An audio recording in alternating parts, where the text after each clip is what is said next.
In 2013, the Hollywood Reporter dug into the Cannes Film Festival scene, unveiling a trend called yachting.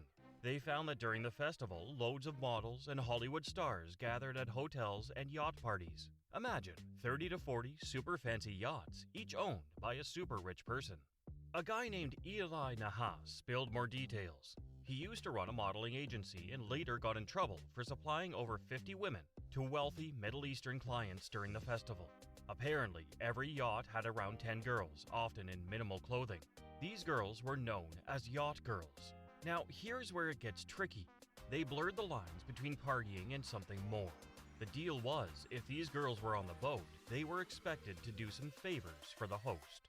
At the end of the night, they got thanked with gifts, usually envelopes with cash. The amount depended on how famous they were and what favors they did. Eli goes on to say, "Every year there are 30 to 40 luxury yachts in the bay at Cannes, and every boat belongs to a very rich person. Every boat has about 10 girls on it, and they are usually nude or half nude.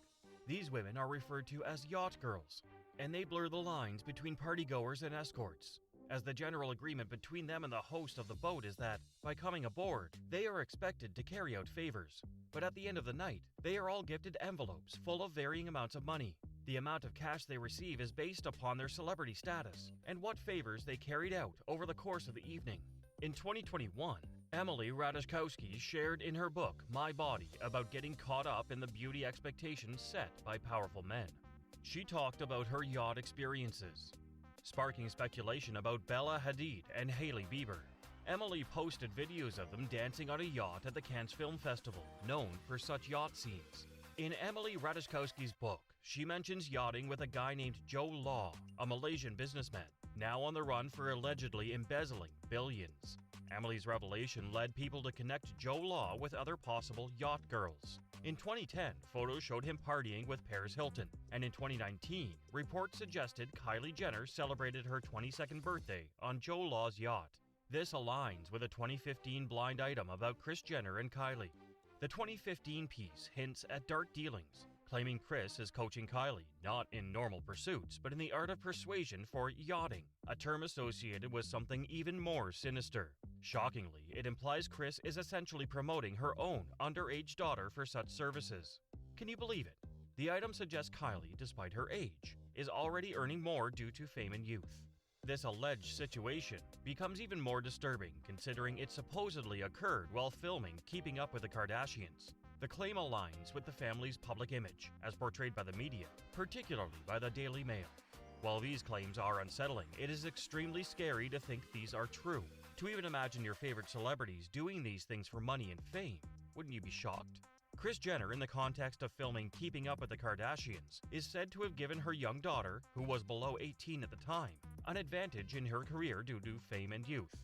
Some claims suggest Kim Kardashian may have engaged in certain activities for financial gains, with anecdotes mentioning gifts like a white Ferrari and $250,000 cash from someone named Joe Law, who we're now familiar with after a Vegas weekend. Kim has faced accusations of being associated with the term yacht girl for about 10 years, attributed to her appearances on yachts and trips to countries like Bahrain and Kuwait. These trips, like the one in the opening of Millions of Milkshakes, reportedly led to protests that were tear-gassed by police. Additionally, there are speculations about Kendall Jenner attending the grand opening at Hotel Atlantis, the Royal in Dubai.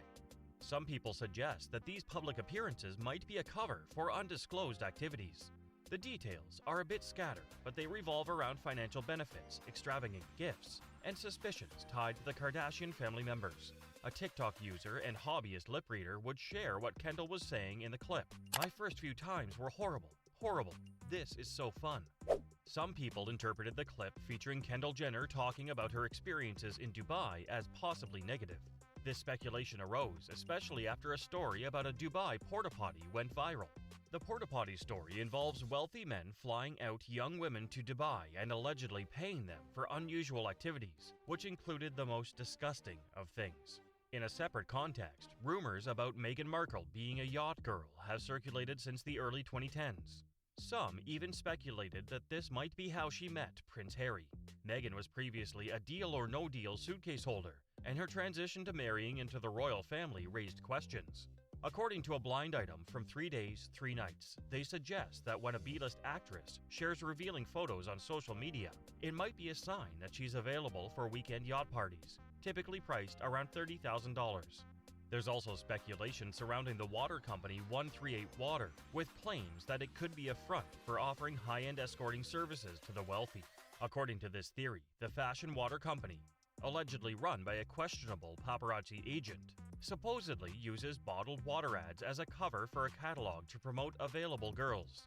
Again, these stories and speculations are just that, rumors and mysteries surrounding certain celebrities and their connections to wealthy individuals. There are allegations that Tyga serves as the spokesperson for a company supposedly owned by Kris Jenner. In a well-known blind item, an unnamed struggling actress, speculated to be Vanessa Lenges, shares insights into the world of yachting, shedding light on some troubling aspects. The blind item says, "I'm an actress, a generally out-of-work actress. If not for voiceover work, things would be bleak right now. I had high hopes for this past year, but the show I was starring in got cancelled. It happens a lot. I was on a hit network show for a few years, just a recurring role. It was on that show that I started talking to another actress. People have guessed this other actress to be either Naya Rivera or Heather Morris from Glee." The account by the blind item provides context on why someone outwardly successful might turn to yachting. These claims shed light on the ongoing speculation surrounding celebrities and their involvement in certain activities within the entertainment industry. The blind item had found out about the job through an acquaintance who worked in the same industry as her, acting. And because she was desperate, she agreed to give it a try without many questions. But once she got there, things started turning pretty messy very fast. You're there to look pretty. A yacht is elegant, and so are you. Owners of yachts like to have parties and need to fill those parties with models. Again and again, the word model. Anyway, I was already in. I knew what to expect, and I knew I needed the money. I was treating this like an acting job. I would play the model part to a T. People know my face. People know my work. My fee at the time was $25,000 per episode, and each episode took a week to film, so I wanted $25,000 up front. 2 days after meeting the woman, the money was in my account. On my flight to Paris, I didn't notice any other women who looked like they were models, but when I got to Paris, that all changed. The B actress says, "I was treating this like an acting job. I would play the model part to a T. However, things didn't play out the way she thought. The other models on the yacht had on the tiniest of bikinis, and most were topless. There was a lot more groping and staring. You would be in the water and some guy would grab you and touch you. They wanted to shower with you when you got out of the water. They wanted to rub oil on you and have you rub it on them. If they saw some poor model passed out, they would film her and grope her. For the most part, it was a 3-hour sexual orgy. I hated it." She added, "A couple who were favorites of the people running the tour would stay with these guys in the yacht. The rest of us were 6 to a room in a hotel. By my last night there, half of the women were gone. Some had just quit, some had ended up with a guy they liked, and at least one person from my week overdosed." A former super yacht deckhand, speaking to Vice, exposed the less glamorous side of the supposedly cool job. Beyond the surface, the reality involved cleaning up after sex parties, orgies, and drug binges. And that's all the details there is about this dirty business. Like, subscribe, and click on that bell icon to stay updated. Bye.